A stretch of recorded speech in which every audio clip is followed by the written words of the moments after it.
Jaz vas vse lepo pozdravljam v Dobri vagi na pogovoru v izidu nebinarnega zina, ki ga z veseljem pripravljamo za Open Transakcija. Zin je bil izdan v sklopu transformacije Transmeseca, ki letos poteka na temo skupnosti. Tako da lepo pozdravljam tudi vse avtorice, avtorje, ki so sodelovali pri izvedbi tega zina. In dajem kar besedo Evan, Luka in Tej, da poveste kaj več. Hvala. Hvala. A dela to? Dela. Okay. Ne vem, kaj je kjer eko. No, samo da se slišimo. Danes je hvala najprej tebi za ta lep uvod, si že skoraj vse povedala. Hvala tudi Dobri vagi in Kino Šiška, da nas gostite in da pač ste nam ponudili prostor in so organizirali. Se nam zdi tudi pri transakciji ful pomembno, da dajemo prostor tem temam. Torej, ja, da nismo, no, se vemo, da pač zin je res neka taka oblika, ki je izven nekih normativov in neke pop kulture, ampak še vse se je lepo nahajati v tej Dobri vagi, ki je polna krasnih zinov. Torej, ja, lep pozdrav še v imenu transakcije. Jaz sem Evan in bom danes modelirala ta pogovor. Z mano sta Nuka Horvat in Teja Hala, vsak s svojimi modrostmi in izkušnjami. Ok, še bliže gre, super. Torej, ja, jaz bom najprej nekako predstavila na kratko ta zin, potem pa se bomo še z gostjama malo bolj posvetili, poglobili v sam zin kot medij. To nam bo malo risala Teja, plus njene izkušnje več desetletij pri ustvarjanju zina in še marsičesa. Nuka nam bo pa povedal še kaj o tem konkretnem nebinarnem zinu, ki smo ga nekako skupaj uredila, on pa je seveda tudi ilustriral in oblikoval ta zin. Ja, torej,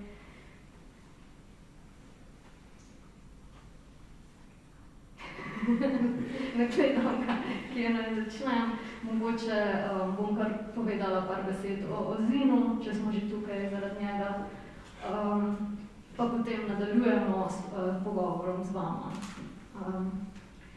Torej, začela bi kar z enim citatom, ki je eden izmed mnogih citatov, ki smo jih prejeli kot del in kot prispevkov za zin in kot del enega online spletnega vprašalnika, ki smo ga naredili in na kjer ga je odgovorilo več kot 32 nebinarnih oseb, plus potem te prispevki, ki smo jih dobili. Ja, tako da to je eden ta citat. Nebinarnost mi predstavlja vesolje. Prostrano, polno neskončnih možnosti, čudovito in če se le zares ozreš, res prelepo. Istočasno pa je tako neskončno, da je za mnoge nedojemljivo in strašno.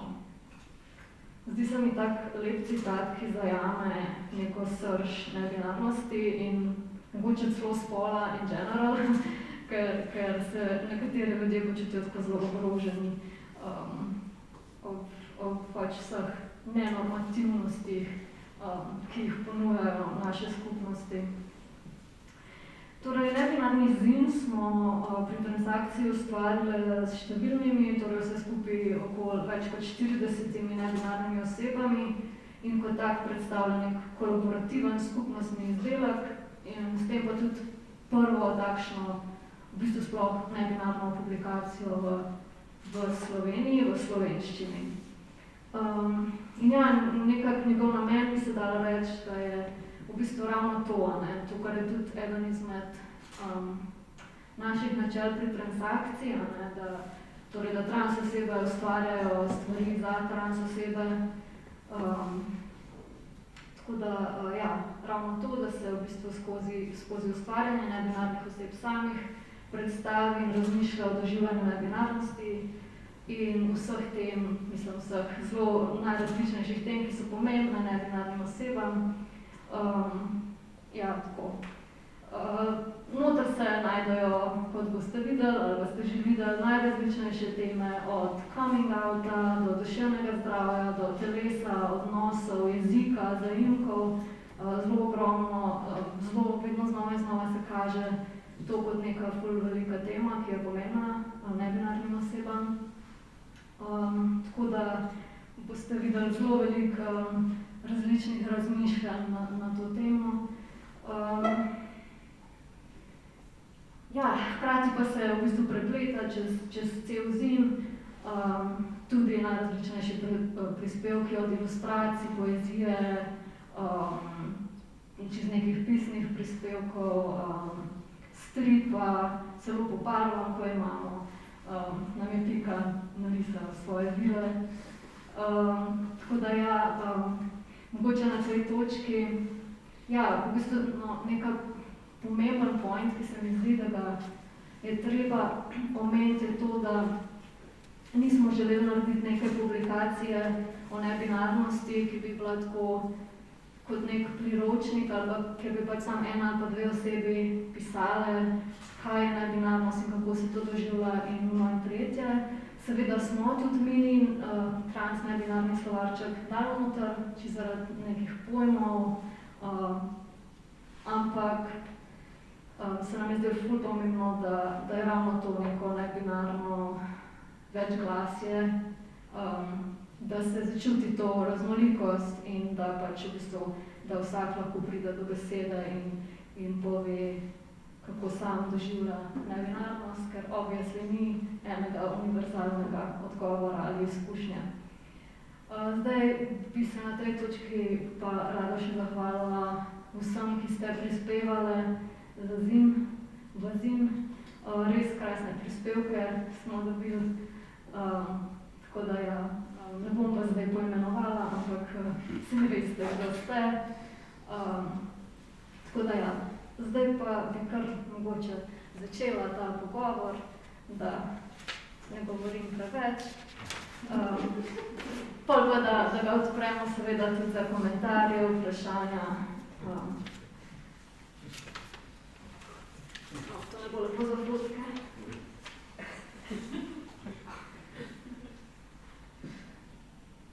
Tukaj sem se dobro predstavila, da je preveč vsega. Ok, no, z nami, kot sem že rekla, sta Nuka in Teja. Nuka Horvat je junija 2021 diplomirala na Akademiji za likovno umetnost in oblikovanje v Ljubljani na smeri ilustracije. Ukvarja se s slikanjem in grafiko, ustvarja stripe, zine in ilustracije. Tematsko razdružuje umetnost in transaktivizem. To sem jaz dodala. Zdaj, od leta 2018 je del ekipe Transakcije, kjer sodeluje kot prostovoljec in marsikaj oblikuje in prispeva. Tako da ja. Poleg njega pa še Teja Hvala, ki že desetletja ustvarja zine in druge stvari. Upam, da je to prav vse, kar sem našla v teh tvojih biografij. Diplomirana komparativistka in sociologinja kulture z magisterijem iz antropologije spolov. To drži, super. Ustvarja kot književnica in umetnostna kritičarka, soorganizira festival Deve babe, pri Mestu žensk koordinira program kulturno-umetnostne vzgoje. No, super. To sicer pa je svoj prvi zin objavila leta 1997. Potem so sledili še Potopis kože, Slast čarna, The Curved, izvajanje velikega blatarja, Three Stories, Togi nasmehi, Razkorak in Podzemlje. Veliko, mislim, izmed zinov je Teja tudi prinesla do mesta. Nekih je tukaj, ja. Tako da si lahko ogledate, eni so celo zavzeti še, ne? Odlično. Med letoma 2008 in 2014 je na delavnicah svetovih drugih soustvarjala zine kolektivno ustvarjenih zgodb in kolažev. Imamo torej dva izredna gosta z nami in z njima bomo zdaj osvetlili malo ta svet zinov. Mogoče bi začel kar s Tapotejem, da naredimo nek tak čist oris, pa potem gremo malo bolj na konkretno tudi na nebinarni zin, ampak ja. Torej, Teja, kot smo že videli, se že ogromno let ukvarjajo z zimi. Zdi se mi tako, kot da pač nam danes že, da je to že taka v bistvu zelo poznana forma, vsaj v teh nekih bolj alternativnih, aktivističnih, queer svetovih. Ampak še vsem pa ful velikokrat naletim na ljudi, ki pač, ko rečeš zin, ali pa tudi fanzin, da pač ne vejo točno, kaj je to. Tako da mogoče za začetek, kaj je pravzaprav zin? Kako bi ti opisala ta medij? Najprej hvala za vabilo. Jaz sem upokojena fanzinarka, ne delam več zinov, zelo redko. Zdaj, definicija, ne vem, recimo Petra Kolmančič, ki je v 90-ih delala fanzin osredotočen na poezijo, Sirota Jerica, je konec 90-ih, oziroma mislim, da 2001, je izdala knjigo o fanzinih in podnaslov je bil fanzini, podnaslov je bil najdostopnejši medij subkultur. Ne? To je bila njena definicija. In bi se kar strinjala s tem, da recimo, ko je zdaj na... Sem vest kaj naredila? Okay.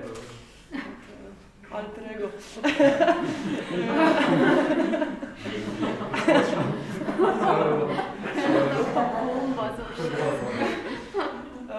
Recimo zanimiva mi je bila perspektiva mogoče Hamže Aksana, ki je pravkar zaprl razstavo na grafičnem bienalu tukaj na trgu, tej galeriji na trgu francoske revolucije, kjer je imel, v bistvu je uprizoril kot neko zaporniško celico, pač dolga zgodba, ampak no, tam noter je ful zinov, današnjih zinov, ne, pravkar izdanih med epidemijo in tako naprej.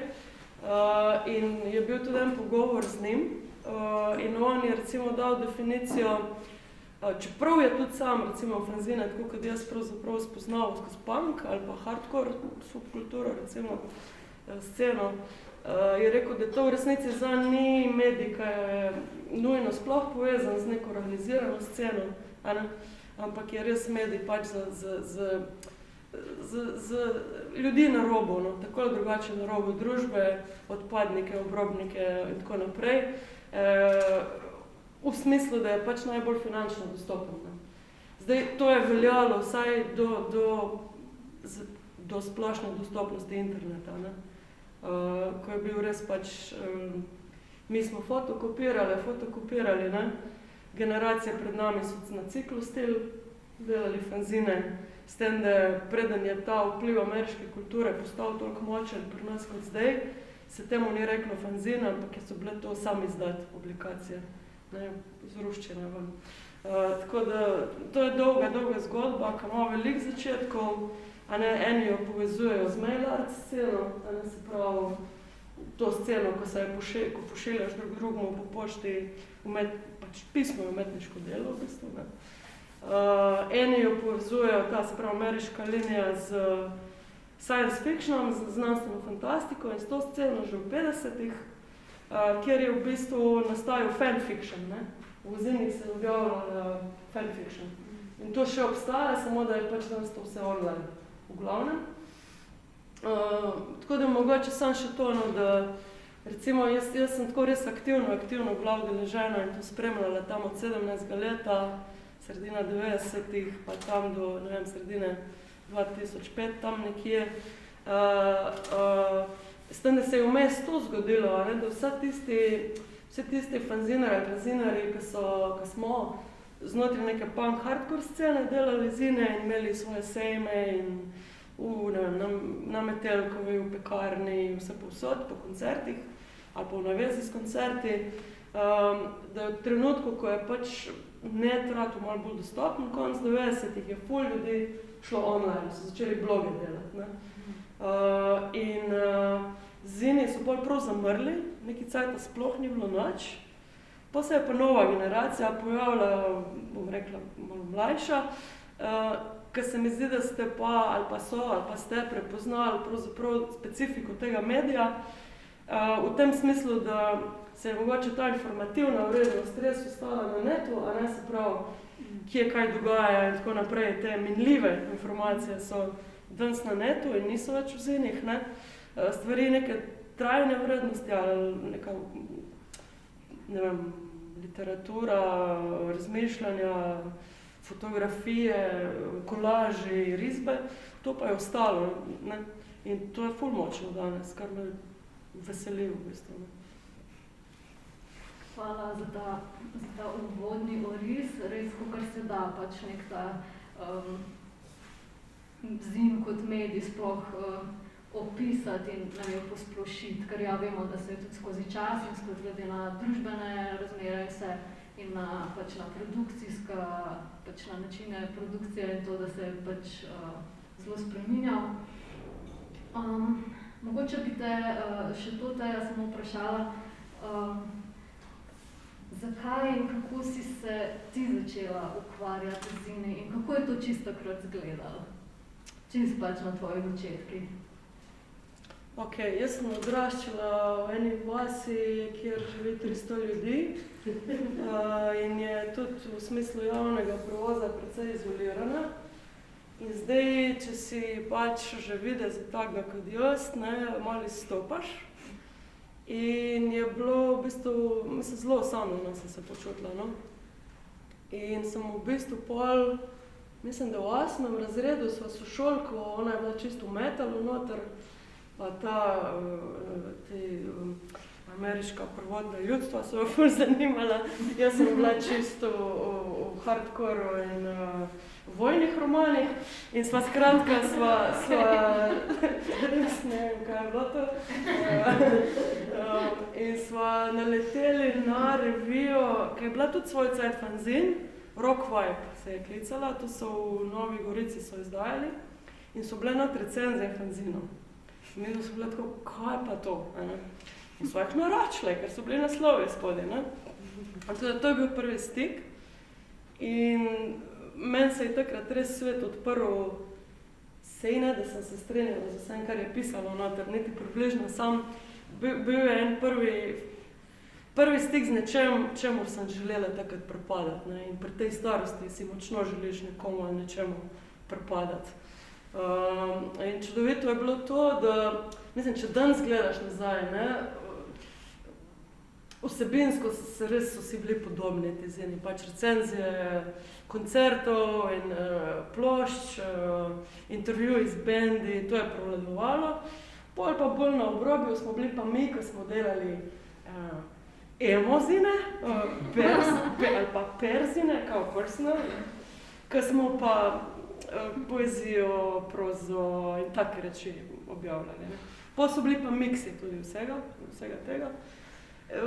In tematsko, saj pač ta krog, ki sem jaz spremljala in takrat sem res, mislim, ful si dopisovala, ne vem, od Malezije do Filipinov, do vse živo. Je bilo res globalen feeling, saj ta nek razviti, no. Sever, recimo, je bil ključen.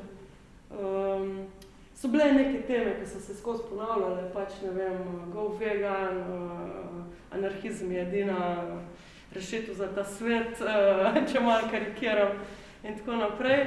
Ampak veliko je bilo pa tudi feminizma, antirasizma, feminizma, antikapitalizma in moram reči, da me je to kar zaznamovalo za cel life v bistvu. Mislim, tudi stvari, ki jih danes počnem, bi jih verjetno drugače počela in razmišljala, če bi se s temi idejami srečala v šoli ali pa na faksu najprej, kot v tem krogu, ne.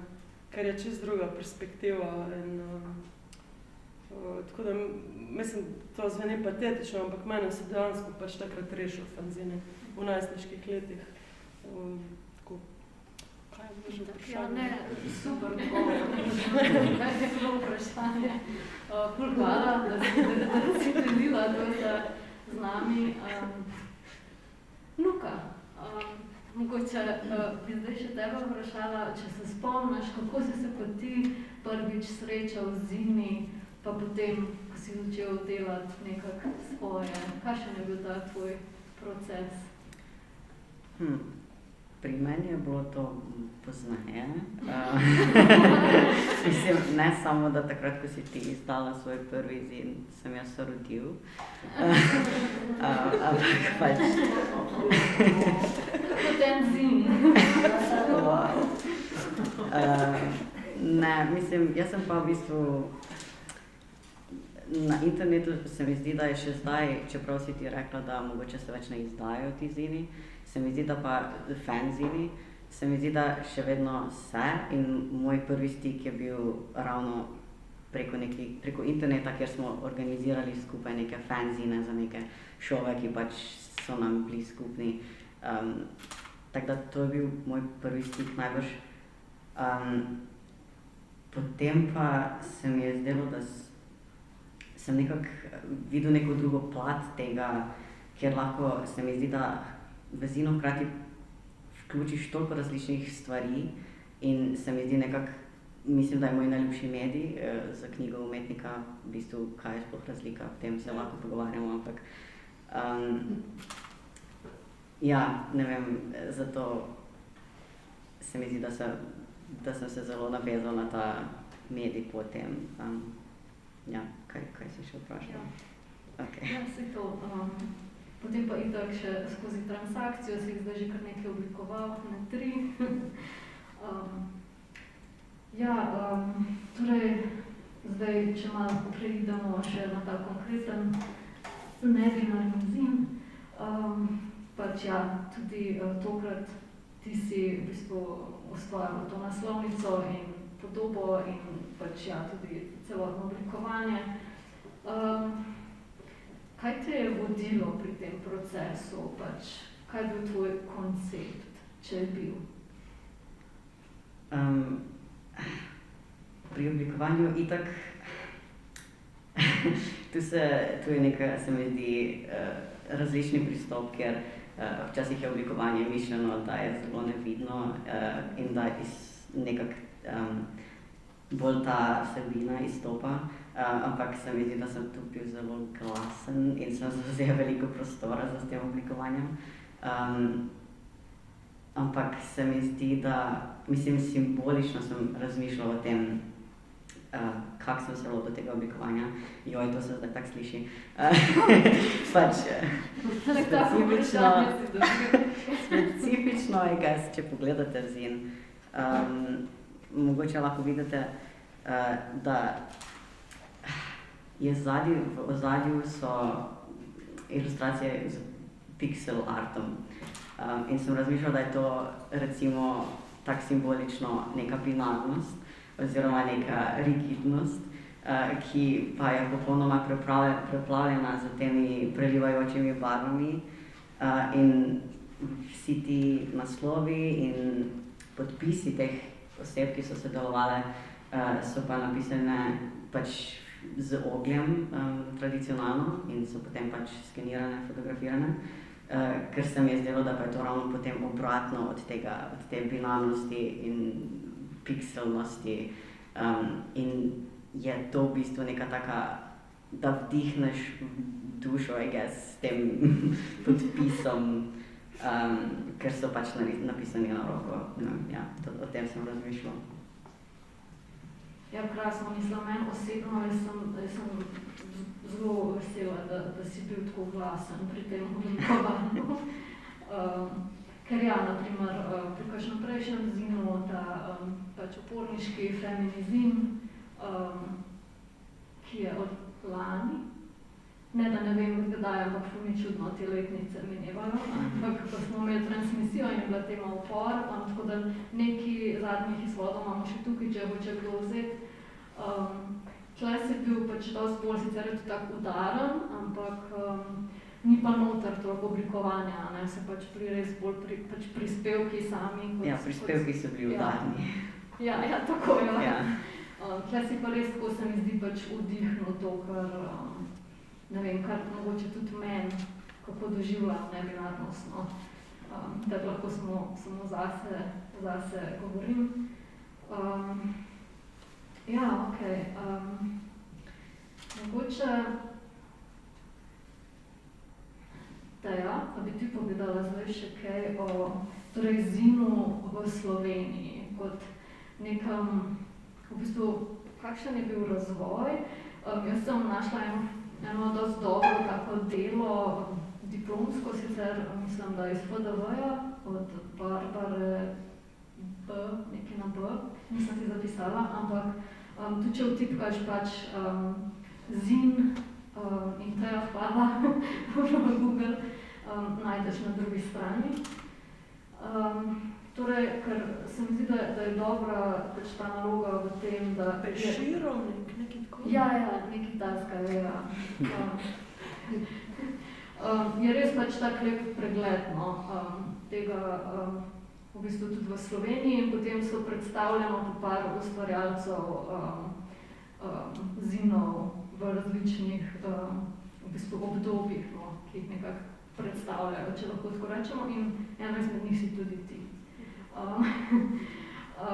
Torej ja, jaz tako, kot sem nekako, če čisto hitro povzamem, v bistvu so bili prisotni v Sloveniji od 80-ih, takrat so bili zelo nekako taki fanzini, nekako bolj glasbeno navdahnjeni, pa potem v 90-ih pač se še spremeni z nekimi temi počasi sodobnimi informacijskimi tehnologijami, pa pač mislim, da se malo razveja tudi, ne, pač različni pač tipi zinov. Potem pa tako, kot si rekla, pač neko zatišje rata, enih, ne vem, 6-8 let. Potem se pa po 2010 pač se zelo spet vrne in razmahne in razživi pač zin na vse možne načine. Zdaj sem že skoraj jaz naredila ta oris, ampak mogoče hvala sem narediti tako dobro informativno vprašanje. Mogoče pač lahko ti poveš tako direktno iz svojih izkušenj, pač kako si ti doživljala, glede na to, da si v bistvu skoraj v vseh teh obdobjih tudi sama ustvarjala tako in drugače. Mislim, mogoče največja sprememba med zini iz 90-ih pa temi zadnjih 10-15 let je ta, da so danes zini ful lepi. To ni bil punk zero, nikakor, ne. Pač je bil anti-design, ne. Point je bil, da na čim manjši prostor, zaradi cene, fotokopiranja, stlačiš čim več informacij. Ne. Zato je bilo, ne vem, imaš zine, ki je res od roba do roba, font 08, tekst in nič drugega. In se mi zdi, mislim, vse so, recimo ti so ful stari tukaj, če boste polkaj gledali, te so ne z tistega cajta, v bistvu meni so ful lepi, ne. Samo ni bila tako izrazita ta likovna mogoče plat, no. Ali pa oblikovanje je bilo beseda, ki se je ne reče na glas, ne, mislim, to je oblikovanje skregano z zinom, ali pa cipkoda za vnuk, mislim, ne. A ne, se pravi, v toliko se je spremenilo, no, mogoče, da je res, danes se mi zdi, da saj ta scena, ki sem jaz bolj sledila, recimo, ki je povezana tudi s to založbo Laugh Out Loud Books, recimo, ne, da je res poudarek na likovnem, na formi in tudi v tem kontekstu je res pač meja med knjigo umetnice, umetnika in zinom postala neprepoznavna, kar je čez cool. Medtem, ko recimo, se mi zdi, da je bil mogoče je bilo malo bolj politizirano vse skupaj tudi, no, bile so pač malo bolj politične debate, no, se mi zdi, da so bile, ker zdaj debate so redke pravzaprav v zinih, ne, je res poudarek na vizualnem, ne. Kar ne pomeni, da scena, ki jih pač delajo in obkroža, ni tako ali drugače pač subkulturno zaznamovana politično. Ne? Ja.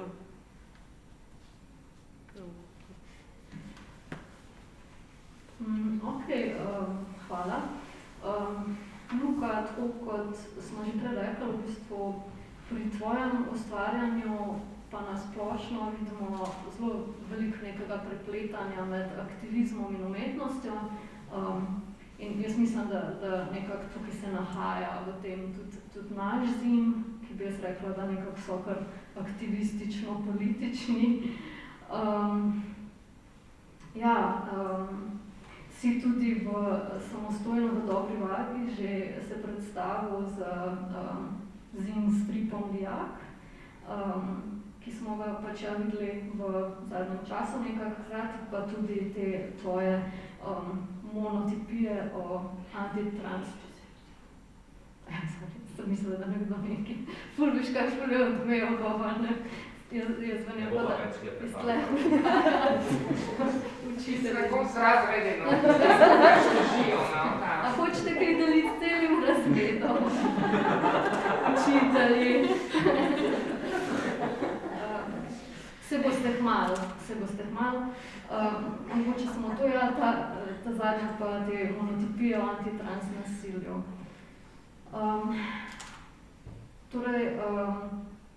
Mogoče kakšno vlogo ima, sama taka globoka vprašanja, kakšno vlogo ima pri tvojem ustvarjanju aktivizem in pač kakšno ima umetnost pri tvojem aktivizmu?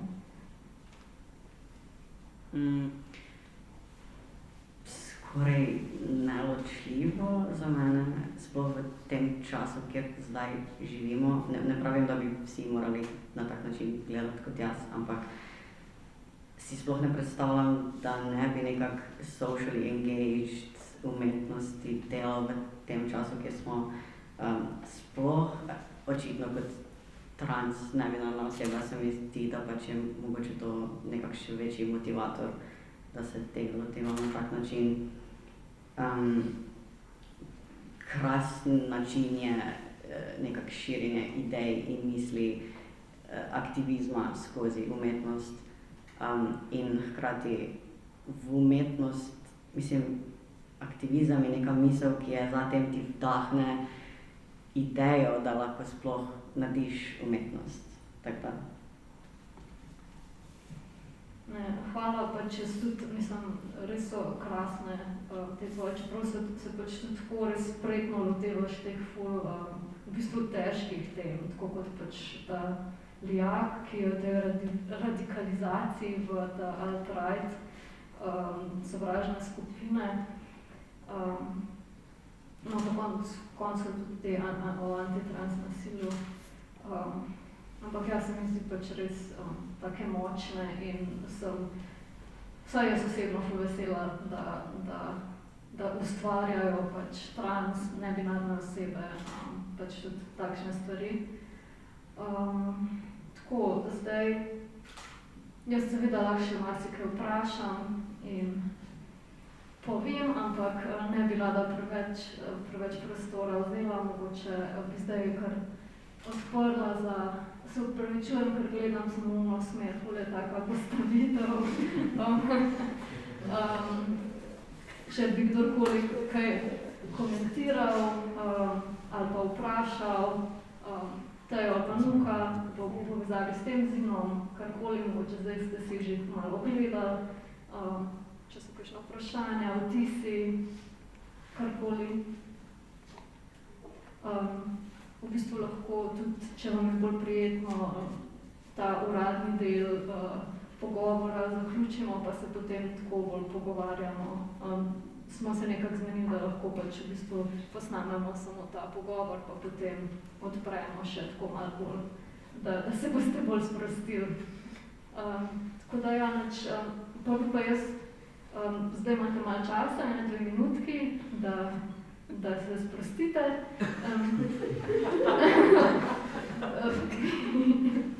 3-4 zdaj.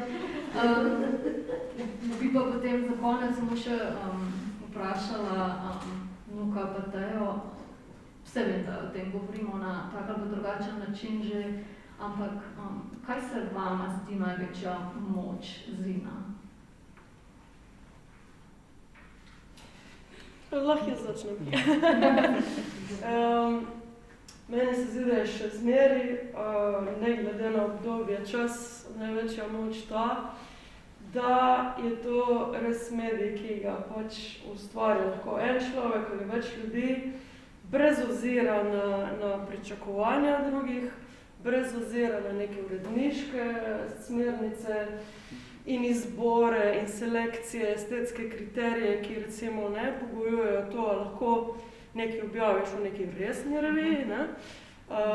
In to je ta res velika svoboda ali pa ni jih mogoče cenzurirati v resnici, no. Mislim, včasih so jih tudi, ne, v socializmu so jih tudi zaplenili komu, ne, ampak danes pač v tem smislu niso prepoznani kot neko orodje za politizacijo širših množic.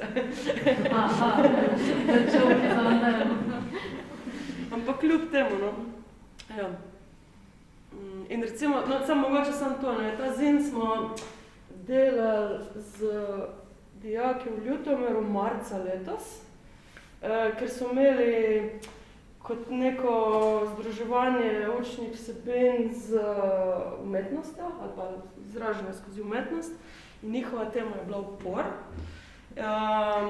In mi je bilo ful dobro to, ker itak so vsi prvič slišali za fanzin, pač nič čudnega, ne, ker je to neka subkulturna stvar ali pa manjšinska stvar, kako obrneš. Ampak jim je bilo takoj všeč, ne, ker je res tako simpel. In mi smo za nalašč pa tudi tam ta zin delali, res samo škarje, lepilo, kemični flomaster, ne, brez nekih računalnikov in tako. In se mi zdi, da je v tem smislu hvaležen format tudi za neke take skupnostne reči. Evo, učiteljica,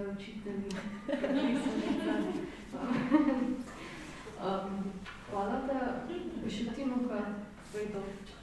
Mislim se, jaz sem tudi samo pomislila na to, če ta vibe, da če nas noben drug ne bo objavil, se bomo pa pač sami.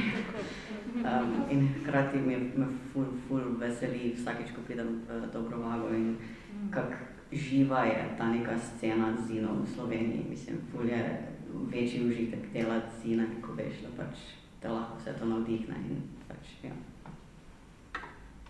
Ja, hvala za ta lep zaključek. Jaz sem tudi navdihnjena vedno v Dobri Vagi, upam, da tudi vi.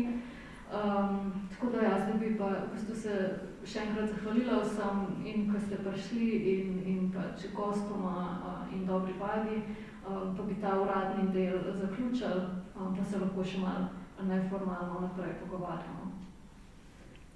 Hvala.